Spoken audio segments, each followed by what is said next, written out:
I would like to take you on a journey today through a rabbit hole that I tumbled upon a few years ago.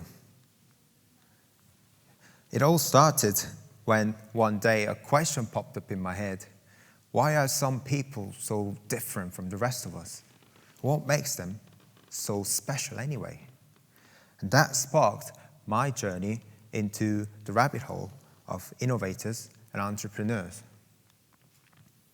How many of these do you recognize? And how many of these are part of your daily life today? I bet many, if not all, have become essential parts of our daily lives because they save us a lot of time and effort. Now let's take a look at the innovators behind. Do you recognize any of them? They are often labeled as geniuses, visionaries, and even lucky ones. But what makes them so different and special anyway? Well, first of all, they haven't lost curiosity. They continue to ask questions, empowering questions that lead to more questions. But how come many of us lose this critical skill over time? Do you remember when you were a kid, you would ask thousands of questions about literally everything that you see and don't see?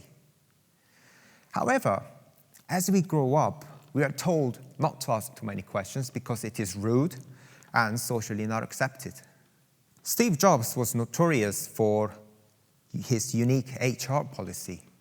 He did not tolerate those who stopped asking questions and simply accepted something was impossible.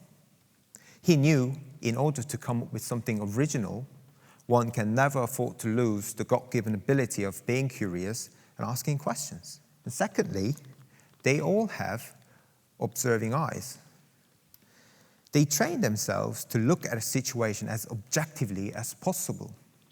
You see, many of us live with perceiving eyes. We see things and we give meaning to what we see. We tell ourselves stories and we seek good and bad in it.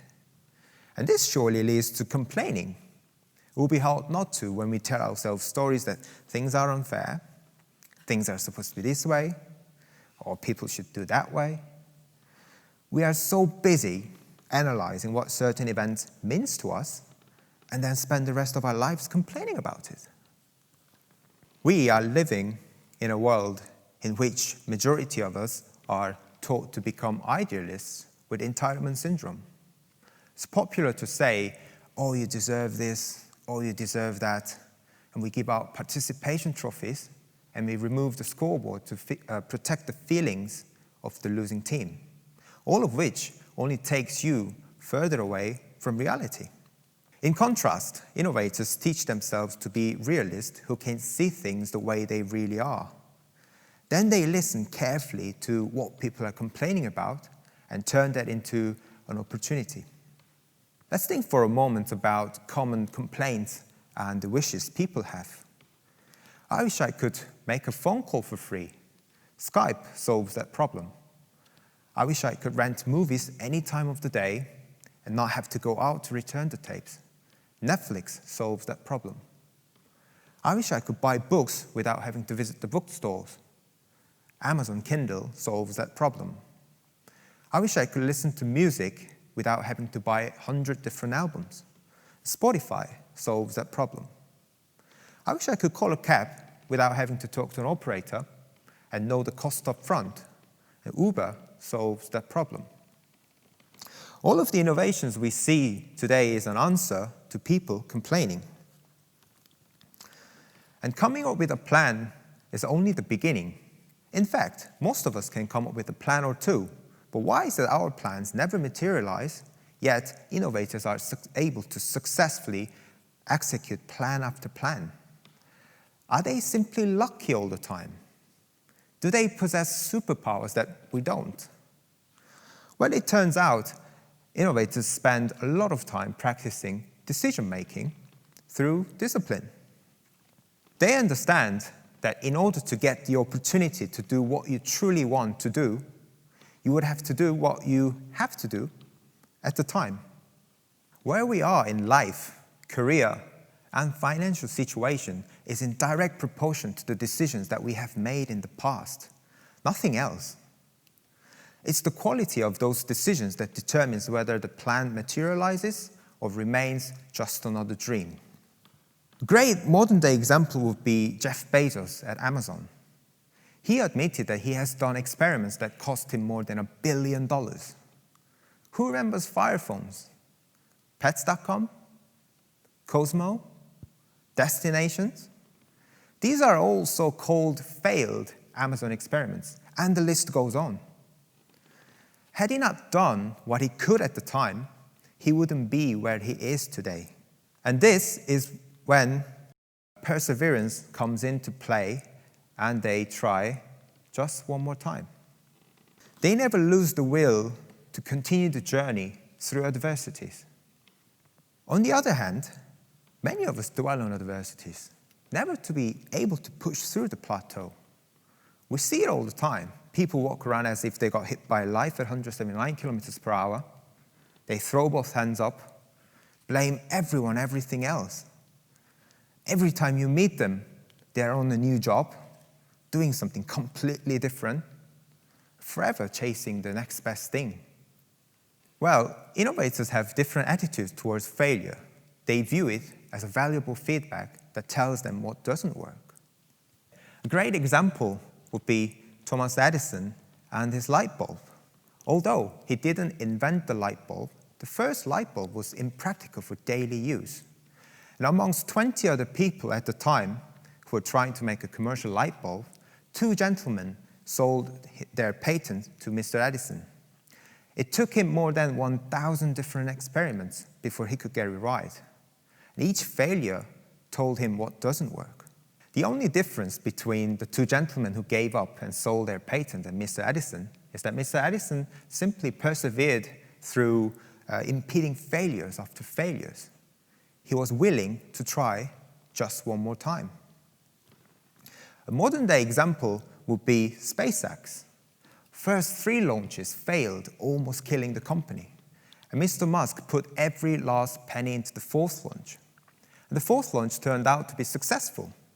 And the SpaceX became the first privately funded company in the space industry to send a rocket to the orbit. And SpaceX suffers 3 more major incidents afterwards. At this point, many would ask, why would Mr. Musk continue to spend time and resources into this?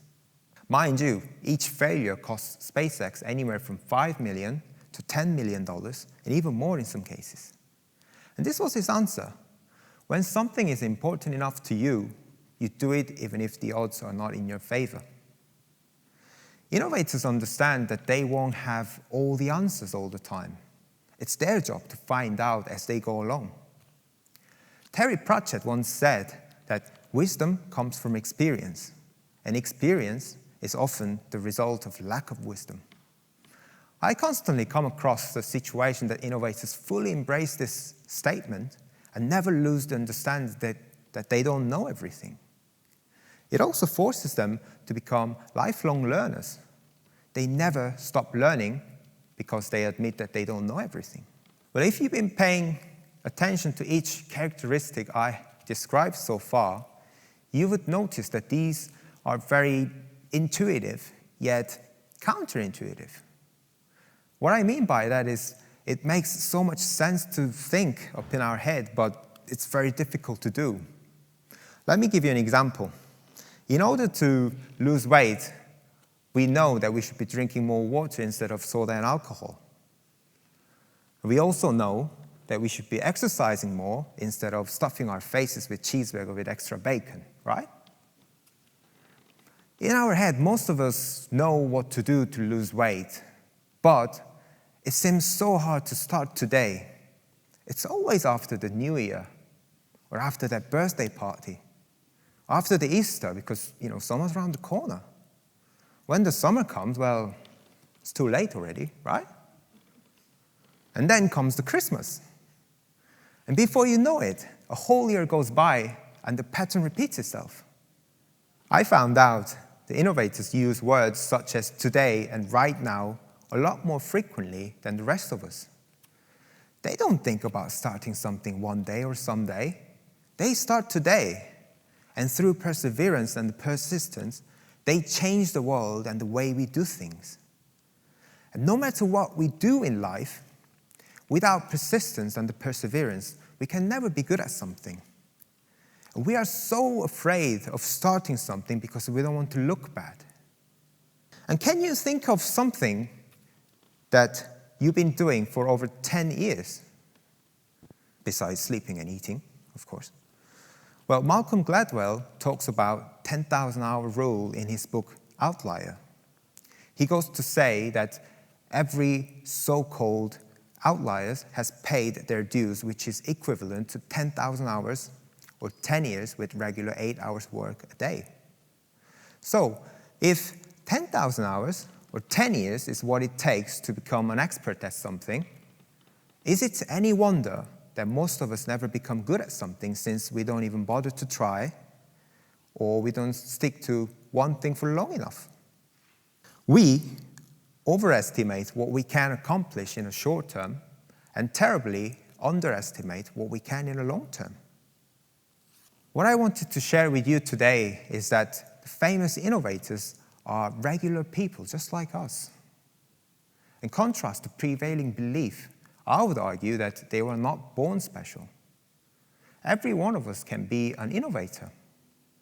These are all learnable skills. You don't have to be born with the silver spoon in your mouth, nor do you have to be born with the exceptionally high IQ. These are all skills that you can cultivate through practice and discipline. Again, persistence and perseverance. However, it is easier said than done, and that explains the very small number of innovators compared to the global population. Innovators understand that knowledge alone is never enough and quite useless unless you act on it. We humans are facing many different issues that threaten the sustainability and the faith of our future. I would like to encourage every one of us here today to imagine a world that we would live in and the world that we would hand down to our descendants. And we have the power to decide what it would look like. It's time for us to be more innovative. Thank you.